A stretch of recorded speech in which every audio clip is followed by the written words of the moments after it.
G'day ladies and gents and welcome to Aussie Real Talk. Star Wars is back in cinemas after a 7-year hiatus. Potentially the most famous franchise in cinematic history has taken nearly a decade off the silver screen to focus on the Acolyte, Obi-Wan Kenobi and the Book of Boba Fett?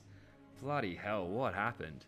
Of course, The Mandalorian and Grogu is the follow-up to the 3 seasons of the Mandalorian TV show, a series that has had its highs and lows.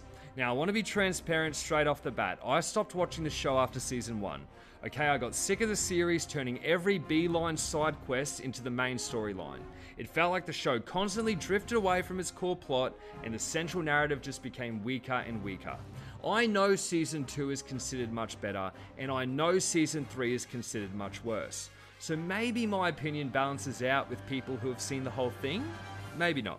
Either way, I went and saw The Mandalorian and Grogu over opening weekend, and I've got some thoughts as an old Star Wars fan and movie nerd. I actually thought the movie started really well, with a thrilling action sequence involving AT-ATs, explosions, snowy landscapes, and quick kills. In fact, there are quite a few gripping fight scenes throughout the movie, and they really cement Mando as the John Wick of the Star Wars universe. He takes hits, but is quick, capable, and deadly with weapons without ever needing to say much. The cage fight scene involving Rotter the Hutt, who I realise is the little bugger from the Clone Wars animated movie back in the day, was a fun callback. I actually think that film is underrated, but that might be nostalgia and my inner 12-year-old talking. That being said, a CGI English-speaking Hutt is a really weird thing to adjust to on screen. Now, Jeremy Allen White voices him, but any Surviving the Bear fans hoping to hear Kami in space are out of luck, because it sounds nothing like him, and honestly could have been voiced by anybody. Martin Scorsese voices a character too, and you can definitely recognise him. He was great, right up there with his work as Sykes in Shark Tale, and I'm not even being sarcastic. Now, I don't want to spoil too much of the plot, but I am going to bash it a bit. The movie genuinely feels finished about an hour in. Fair dinkum, it's like the writers had a really solid 45-minute episode of The Mandalorian, where Mando rescues Rotter in exchange for information, then awkwardly stretches it out another 15 to 20 minutes. And it's not bad, that hour. There are fun action moments, and Grogu is still quite the cutie, but the second half honestly plays like an extended epilogue or post-credits scene to the first half. I watched it yesterday and I can barely remember anything from that second half besides a very long dialogue-free Grogu sequence, clearly designed to justify his name being on the title and sell toys. Plus, the final fight scene at the end is pretty good. A lot of the second half leans heavily into being a kids movie though, mainly because of Grogu's prominence and the over-reliance on the little alien mechanics. If you found the Ewoks annoying in episode 6, you prepare yourself.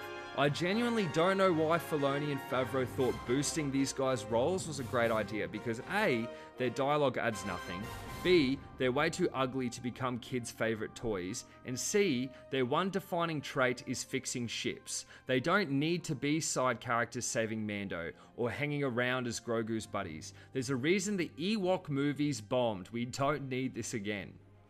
Sigourney Weaver looks like she came into film for a day, maybe 2 at most.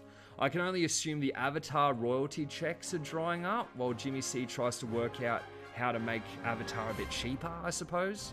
The script is incredibly robotic across the board. Almost every line feels overly wordy and stiff, like it was written in another language and translated back into English afterward. The music, though, is really strong. It gives the action sequences a genuine cinematic scale and works overtime trying to convince you this isn't a Disney Plus movie released in theaters, which it is. Some of the creature and alien designs are genuinely cool too, especially if you enjoy spotting Easter eggs and callbacks to older films and shows, if that's your thing. Pedro Pascal is solid as always, although who knows how much of the movie is actually him and not a stunt double in the armor. Look, real talk, The Mandalorian and Grogu is basically a kids movie with some genuinely entertaining action sequences thrown in to keep adults engaged. The story is paper thin, the pacing drags hard, and you could probably cut half the movie without losing much at all. The dialogue is simplistic, and emotionally, the characters barely move an inch. But It genuinely was a treat hearing blasters firing and seeing AT-ATs back on the big screen again after all these years. Does this movie make you desperate for a fourth season or another film? Absolutely not. Mando and Grogu don't really grow or change in any meaningful way, so there's no strong emotional hook keeping you invested in them anymore. It's the same thing, different day. Aussie Real Talk gives The Mandalorian and Grogu a 2.5 out of 5. I'd actually love to hear from hardcore Mando fans about this one. Let me know your thoughts in the comments, and if you enjoyed this review, feel free to like and subscribe. Cheers.